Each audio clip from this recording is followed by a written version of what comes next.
ఉపవాస ప్రార్థనలో మనము నేర్చుకునే అంశాలు కొన్ని ఉంటాయి.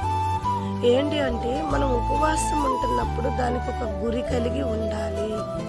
నువ్వు ఉపవాసం ఉంటున్నావు, గురి లేని ఉపవాసం దేనికి? గురి కలిగి ఉండాలి అని అన్నానంటే, కొందరిని నీకు గురి కలిగి ఉపవాసం ఉండాలని చూపిస్తా. ఎస్తేరి ఉపవాసం ఉంది, తనకు ఒక గురి ఉంది, తన జాతిని రక్షించుకోవాలి శత్రువుల చేతుల నుండి. తన గురి కలిగి 3 రోజులు ఉపవాసం ఉన్నప్పుడు తన జాతి రక్షింపబడింది. యెహోషువ ఉపవాసం ఉన్నాడు, ఇదిగో అడ్డంగా ఉన్న ఎరుకో గోడలను పడగొట్టాలి. అయితే అతని వల్ల కాదు కాబట్టి దేవుడి వద్ద ఉపవాసం ఉండి ప్రార్థించినప్పుడు ఎరుకో గోడలు పడిపోయినాయి.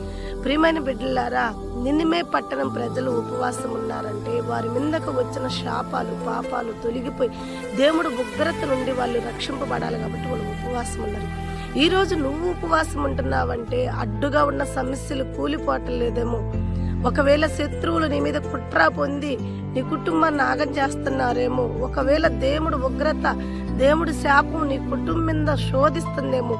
అట్టివన్నీ కూడా పోవాలని గురి కలిగి ఉపవాసం ఉండి దేవుడి సన్నిధిలో నువ్వు మోకరించి వెలుగెత్తి దేవుడి వద్ద నువ్వు ప్రార్థన చేసినప్పుడు ఆ ఉపవాస ప్రార్థన దేవుడి సన్నిధికి చేరి దేవాతి దేవుడు నినివే పట్టణం మీద తెగులాపినట్టు ఎరుకో గోడలు పడగొట్టినట్టు దేవాతి దేవుడు నీ కుటుంబంలో కూడా అద్భుత కార్యాలు చేసి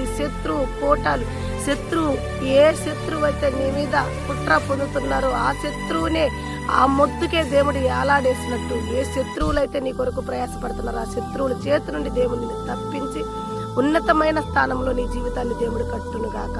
ఆమేన్. నీ ఉపవాసం దేవుడి దృష్టికి అంగీకారంగా ఉండు.